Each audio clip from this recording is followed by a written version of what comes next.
बहुत समय पहले की बात है। रूपा अपने पति सुरेश के साथ रहती थी। रूपा और सुरेश को साथ रहते 5 साल हो गए थे। इतने सालों बाद भी रूपा और सुरेश की कोई संतान नहीं थी, जिसके कारण रूपा और सुरेश बहुत परेशान रहते थे। रूपा जब बच्चों को स्कूल जाते देखती और अपने घर के आसपास बच्चों को खेलते हुए देखती तो उसकी आंखें भर आती थी। उसको बहुत दुख होता था और वो भगवान से एक ही विनती करती थी, हे भगवान, मेरी शादी को 5 साल हो गए लेकिन मेरी कोई अभी तक संतान नहीं हुई है। मुझसे ऐसी कौन सी गलती हो गई है जो आपने मुझे ऐसी सजा दी है। मेरा माँ बनने का सपना पूरा कर दो ना भगवान। रूपा भगवान से एक ही विनती करती थी कि उसको औलाद का सुख जल्दी प्राप्त हो जाए। ऐसे ही दिन बीत रहे थे। एक दिन अचानक रूपा की तबीयत खराब हो जाती है। तभी सुरेश और रूपा डॉक्टर के पास जाते हैं। सुरेश को वहां जाने के बाद पता चलता है कि रूपा माँ बनने वाली है। ये जानकर सुरेश और रूपा खुशी से झूमने लगते हैं। रूपा का सपना भगवान साकार कर देते हैं और रूपा की गोद हरी भरी कर देते हैं। भगवान ने मेरी प्रार्थना सुन ली। आपने सुना, मैं माँ बनने वाली हूँ और आप बाप, अब हम भी अपने बच्चों को अपने हाथों से खिला सकते हैं। इतने सालों का सपना अब पूरा होने वाला है। हाँ, भगवान ने भी हमारी सुन ली। अब हमारे घर में भी नन्हा मुन्ना बालक खेलेगा। रूपा और सुरेश अपने संतान की आने की खुशी में बहुत खुश होते हैं और सुरेश रूपा को अस्पताल से घर ले आता है और फिर रूपा का खूब ख्याल रखता है। ऐसे ही दिन गुजरते गए और रूपा की डिलीवरी हो जाती है और एक प्यारी सी गुड़िया का जन्म होता है। सुरेश और रूपा अपनी प्यारी सी गुड़िया को देखकर बहुत खुश होते हैं और शाम को अस्पताल से घर अपनी गुड़िया को लेके चले जाते हैं। घर लाने के बाद अपनी गुड़िया का नाम सीता रखते हैं। सीता के आ जाने के बाद घर में किसी प्रकार की कमी नहीं रहती और वे दोनों बहुत खुश होते हैं। रूपा और सुरेश मिलकर सीता का बहुत अच्छे से ख्याल रखते हैं। ऐसे ही धीरे धीरे दिन बीतते गए। सीता अब बड़ी हो जाती है और वह स्कूल जाने लगती है। एक दिन सीता अपनी माँ से कहती है, माँ, अब स्कूल में छुट्टियाँ शुरू होने वाली है, क्या हम भी अपनी नानी घर जाएंगे? हाँ, बिल्कुल चलेंगे मेरी लाडली। तुम अब बड़ी हो गई हो और पहली बार अपनी नानी के घर जा रही हो। हम जरूर चलेंगे। माँ, मैं चाहती हूँ कि नानी के यहाँ कम से कम 10 से 15 दिन की छुट्टियाँ बिता कर आए। चिंता मत करो मेरी गुड़िया, जैसा तुम कहोगी वैसा ही होगा। तुम्हारी हर इच्छा हम पूरी करेंगे। ऐसे ही दोनों माँ बेटी बातें कर रही होती है, तभी सुरेश काम से घर आ जाता है। सुरेश के घर आने के बाद सुरेश से कहती है, हाँ, हमारी बेटी बड़ी हो गई है और वह अपनी नानी के घर पहली बार जा रही है। मैं अपने बॉस से छुट्टी के लिए बोल दूंगा और हाँ, हम दोनों जाके वहाँ खूब इंजॉय करेंगे। कुछ दिन बाद वे सब अपने नानी के घर जा रहे होते हैं। तभी सीता की नज़र एक गरीब लड़की पर जाती है। सीता आइसक्रीम खा रही होती है और तभी वो आइसक्रीम उस लड़की को देने जाती है। लड़की वहाँ से चलने लगती है। सीता भी उसके पीछे पीछे चलने लगती है और अचानक वह गरीब लड़की वहाँ से गायब हो जाती है। कहाँ गई वो लड़की जिसे मैं आइसक्रीम देने इतनी दूर आ गई?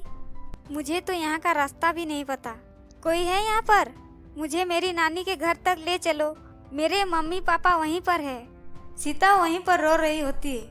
तभी उस गरीब लड़की की माँ वहाँ आ जाती है, जो बच्चे चुराने वालों के साथ काम करती है। सीता उस औरत को अपनी ओर आते देख बहुत खुश होती है। क्या हुआ बेटी, तुम रो क्यों रही हो? मैं अपने माता पिता के साथ बाहर घूमने आई थी, लेकिन यहाँ एक गरीब लड़की थी। सोचा उसे भी आइसक्रीम खिला दूँ, लेकिन वह अचानक से गायब हो गई। मैं इस अनजान रास्ते में बिछड़ गई हूँ। हाँ, मैं जानती हूँ तुम्हारे माता पिता किधर है। चलो, मैं तुम्हें उस जगह पर ले चलती हूँ। इस तरह वह चोरनी औरत सीता को अपने साथ ले जाती है। दूसरी तरफ सीता के माता पिता बहुत परेशान हो जाते हैं और सीता को ढूंढने लगते हैं। सीता के नहीं मिलने पर वह पुलिस के पास चले जाते हैं, लेकिन सीता का पता कुछ दिनों तक नहीं चलता है। इतने सालों बाद हमारी बेटी हमारे पास आई और अचानक वो कहाँ चली गई? कैसे भी करके हमारी बेटी को ढूंढो। मुझे भी चिंता है, लेकिन ऐसे रोने धोने से काम नहीं चलेगा और ऐसे मन हल्का करने से हमारी बेटी हमें मिल तो नहीं जाएगी ना। तुम चिंता मत करो, सब ठीक हो जाएगा। दोनों पति पत्नी बेटी के खो जाने पर बहुत चिंतित थे। इसी तरह एक हफ्ता बीत जाने के बाद भी सीता का कोई पता नहीं चलता है।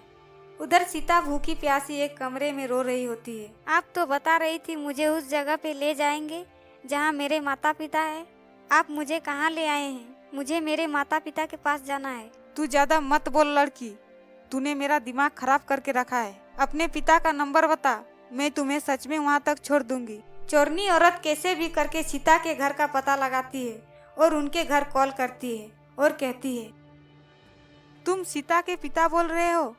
मुझे बहुत छानबीन के बाद तुम्हारा नंबर मिला है। हाँ, मैं सीता के पिता बोल रहा हूँ। क्या आपको हमारी बेटी मिल गई है क्या? मैं आपको सब कुछ देने को तैयार हूँ, लेकिन हमें हमारी बेटी वापस चाहिए। बहुत जल्दी में दिख रहे हो। मैंने तो तुमसे पैसे मांगे ही नहीं।